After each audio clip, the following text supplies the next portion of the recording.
11, le verset 34.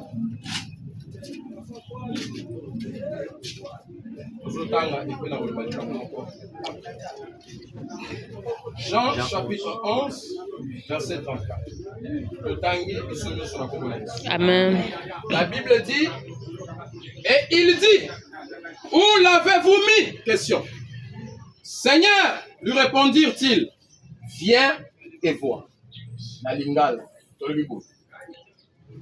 Atuni bango. Bisika nini botie ye. Alléluia. Amen. Bisika nini botie ye. Bayanoli.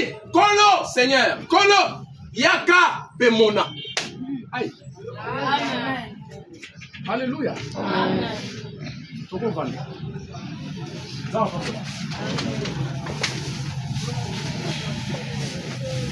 Merci de présenter Ngaï. Je ne vois pas comment encore me présenter, puisque Maman Fatou m'a déjà présenté. Bisso, nous avons la Chassa, Lazare responsable de l'église, la voix de Christ. Vous les allez là qui? Alors, nous avons la 4, la retraite, à la matin, à Yenga Mokote, Nazana, Moussa Nanzabe, prophète Goudé, Moni, Mousso. Azape accompagné la moitié là, Maman Élysée. Ngapé Naza accompagné la moitié de Maman Bénédicte. Alors, il y a qui la retraite, on nous a recommandé qu'il soit. Alléluia. Amen. Et il faut que vous ayez une coïncidence. Nzambe jamais à vous ayez une coïncidence. Amen.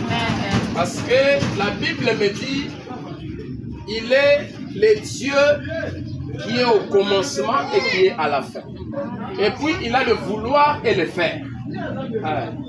Donc, il est le maître des temps et des circonstances. Amen. Amen. L'objet tomate qui prie combien? Amoni Maman Fatou, Amoni Ndebonanga, sœur Claudia. Claudia. Tant qu'on a zone les cana, on va passer à Cambodia. L'appel à Yaloni, ils sont encore pour la Pambola. Il y a l'équipe, ils ont 4 négociations tout ça. Vous voyez les gosses? Là, par le Songa. Amen. Amen. Avec lui, mais il y a des choses à ma femme, ça les connaissances, mais nous avons recommandé qu'ils soient au bon délai. Amen. Et on a prié, on a été convaincus. Nous avons enlevé la qui, les Claudia, et nous avons suivi les orientations du Saint-Esprit. C'est pas la canne à Vinza, mais pas pour attention à la présence. Amen. C'est pas la canne à vie, nous avons apporté la présence. Très bien. Yoko zelaka teka na balabala to na bar te. Eta mwana Nzambe sepelaka Nzambe akutabisa yo na ba oya ye pendant que tu es dans sa présence. Ana sambela makasi. Azoluka Samuel. La Bible dit jusqu'à tel point que malobe balo na soupe. Un jour Ana asambela na soupe. Sacrificateur Eli. Attends le moi si ni boy. On met les massanga makasi. Si ka on met la mot. Alubite. Na melite. Zane amnanga. Ils ont tellement ils sont pas les mingi. La présence en zam. Yango comme singa bo. Na suka. Yoka liloba ya mosala zam. Alubi nyonso oya kikolo. Tata sali. Amen. Amen. C'est pour dire dans le monde spirituel, au Sambela, mais on comme quelque part, on appelle la pose ça, il y a moins code de déverrouillage. Vous comprenez là? Oui. Ça va pas pour son serviteur. C'est un homme de Dieu très puissant. Dieu aime la grâce. Est-ce qu'on peut apprécier la grâce?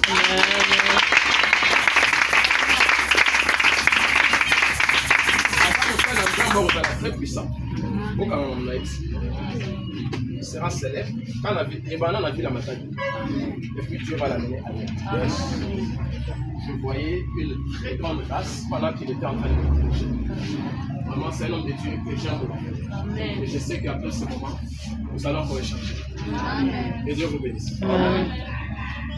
Merci Nzambe wa permettre ngana bino toketa. Amen. Na pesi pe yo merci. Oyi pona ni. Soko ya kite onction ekite ngeki. Amen. Oui, bonza masopa onction ka so batwa sa. Amen. Nzambe pa kitanga so muto beleli. Akita bongo. Akita na mokili puska ya koluka moto. Amen. Amen. Nzambe ayeka koluka adawa ya bunga kita niveau. Ayene ka koluka adawa ya bunga kiwana. Nde mission Jésus ayela. Amen. Alors la pesi pe merci. Na pasal na Nzambe nyonso baza awa. Pour bazo soutenir mosala oyo. Pona marque de confiance et accueil. En particulier, la petite maman Fatou Azalaki très sensible hier.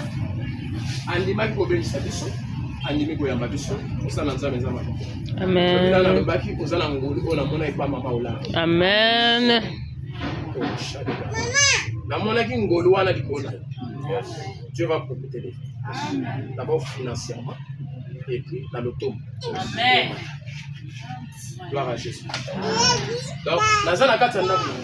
Amen. Amen. Voyez la bague ezati. Alléluia. Comme David dit, je suis dans la joie. Quand on me dit, allons dans la maison de l'Éternel. Puisque ça est ici à la Bissau, ça est chez nous. C'est notre adresse. Que Dieu nous bénisse. Thème langa nous avons poussé. Thème langa ezali être délivré du milieu de ton blocage. Amen. Alléluia. Amen. Okangola matoko bima na bisika oyo ezokanga bomoi na yo. Amen. Oyokinga te. Amen. Oyokinga te. Amen. Ezokoma te. Amen. Nabi thème na ngai ezali kokangolama to kobima puisque délivrance ezali liberté. Amen. Ezali sorti. Amen. Alors, kozala libre par rapport ya bisika oyo ezali te condamné vie. Amen. Nous allons à Jean chapitre 30, verset 30. Et ça, histoire, on va la besoin de la Bible dit Lazare azalaki moninga Yesu. Vous avez dit hein? Alors, on a mis la simate, alors qu'il y a un message là-bas. Lazare a koufi. L'air a koufi. Le roi Moutounion se trouve sur a koufi, Babundakai. Amen. Amen. Babundi Lazare. Après 4 jours, Jésus va y aller sang. Avez-vous bon d'accord? Ok, la yoki. Et puis, à tout là-bas, une question. À verset d'autres temps. Jean chapitre 11, verset 30. Où l'avez-vous mis? C'est vrai à ça, Koufi. Problème est. Mais nous avons besoin de yeba, bisikali nibo, Alléluia. Amen. Est-ce que Jésus a dit prophète? Mais pourquoi vous la question?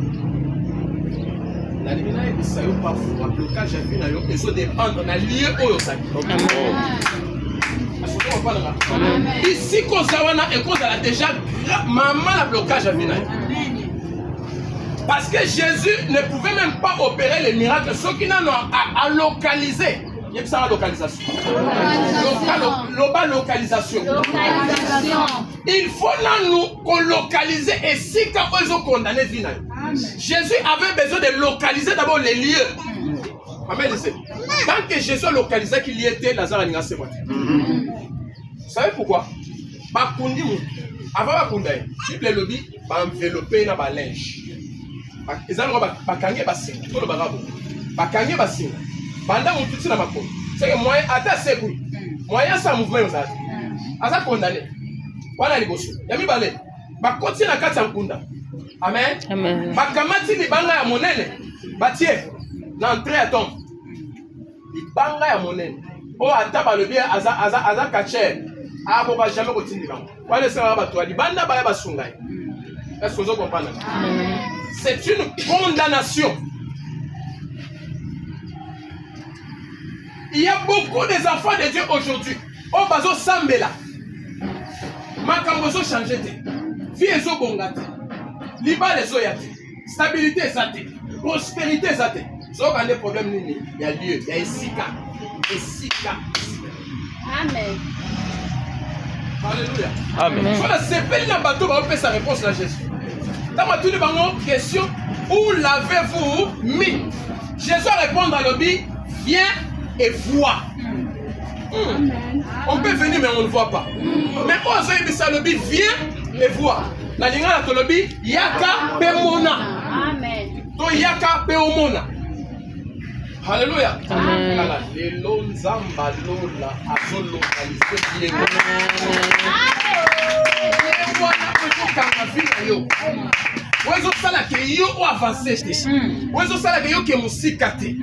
Peut-être tu as aussi un ministère comme nous autres.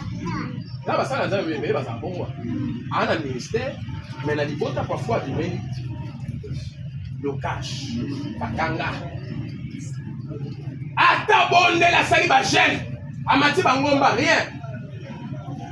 Les lieux, ça peut être ta famille. Alléluia. Et ce qui me choque encore, c'est quoi? Qui a enterré Lazare? Non, on va plus sa réponse. Banné va connaître Lazare. Famille, tout bien encore. Famille. Alléluia. Bon, si on y est sous temps, on a toute la question. À tout le banné. Bande connaît kaka. Amen. Est-ce que vous allez? Amen. Amen. Avant la zone, tu es dans la jeunesse plus. On va t'en accourir derrière l'État quand on a limité. C'est photo bonne. Zamba c'est la boucle le monde. Amen. Aïe aïe amen non ils ont fait. Et pas même nous sommes au ça on dirait au lieu qu'il faut moi et beli bien tête. Na limo pesa men moi ezabia. Amen. Chapitre 12 premier verset totangi. L'Éternel dit à Abraham, va-t'en de ton pays, de ta patrie, de la maison de ton père, dans le pays que je te montrerai.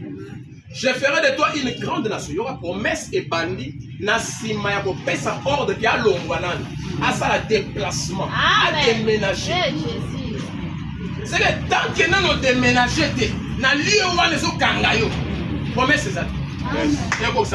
Amen. Promesse c'est quoi? Est-ce que vous comprenez? Amen. Alors, Aïbissa Lobi, je te bénirai, je rendrai ton nom grand, et tu seras une source de bénédiction. Verset 3. Je bénirai ceux qui te béniront, et je maudirai ceux qui te maudiront. Et toutes les familles de la terre seront bénies en toi. Verset 4. Abraham partit. Donc, la sensibilité spirituelle. Et ça, la bana nzambe, belle nzamba sa ebisa longo a place aux awana. Mato imangongi a yoka kate. Mayoka pa. Mayoka pa. Alléluia. Tala. Faut mieux sur que nous la lata na na na na manzanza.